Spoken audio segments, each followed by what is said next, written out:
The dense, quiet forests of Chitrakoot were never meant to host Ayodhya's entire royal court, but Bharat has tracked his brother into the wilderness, bringing the kingdom's weight with him.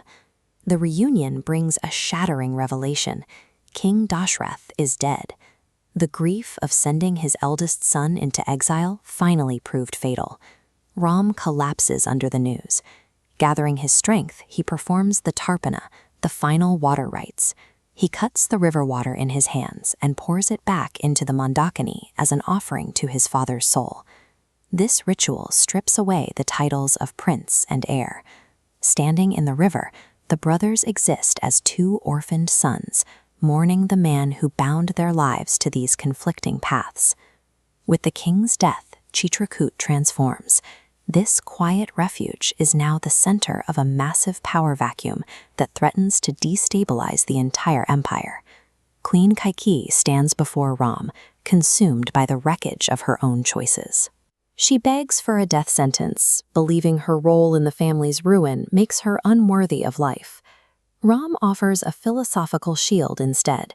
He attributes the tragedy to Vidhi ka Vidhan, the inescapable law of destiny. In his eyes, the queen acted as an instrument of fate rather than a source of malice. He explicitly clears her of all guilt. By treating her with his usual reverence, he ensures no one in the assembly can use his exile to harbor hatred toward her. This act of forgiveness isolates the conflict. With anger removed, the assembly must face a much harder question: where does the obligation of the crown actually lie? The following morning, the royal assembly convenes under the forest canopy. Ministers, the three queens, and Guru Vashishta wait to see how the brothers will resolve the crisis of succession. Bharat leads with a legalistic appeal to the solar dynasty's traditions. He argues that the law of primogeniture is absolute. The eldest son is the only legitimate owner of the throne.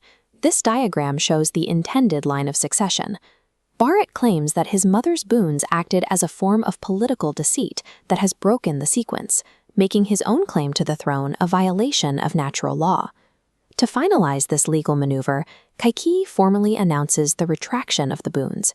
She attempts to undo the very promises that sent Ram into the forest. Bharat views Ram's return as a necessary act of purification.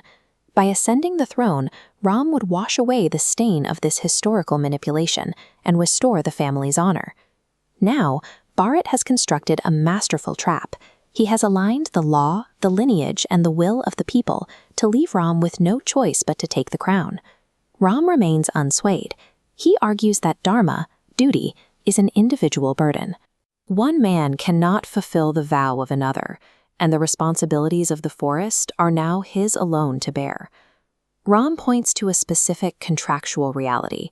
This promise was a bond between Dasharath and Kaikeyi. Since one of the parties is now deceased, no third party, not even the queen herself, has the authority to tear it up. For Ram, the stakes are higher than the throne.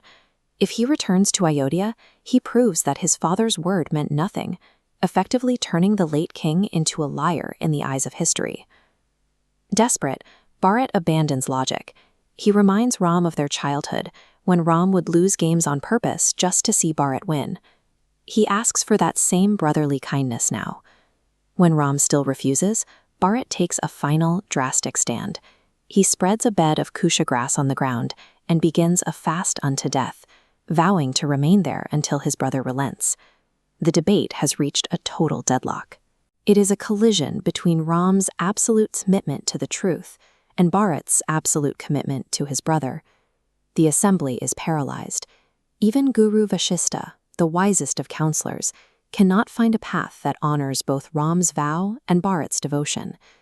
A sudden messenger tears through the woods, carrying news that breaks the tension. A new presence is approaching the camp. King Janak of Mithila is nearing the banks of the Mandakini. He has traveled from his kingdom to intervene in the dispute. Janak is a royal sage who has mastered the balance between power and spiritual law. As a man who treats his own kingdom as a trust rather than a possession, he possesses the unique philosophical perspective needed to judge a deadlock this profound. Can the sage king find a solution that satisfies both brothers? Let us know your thoughts in the comments, and don't forget to like and subscribe. We will see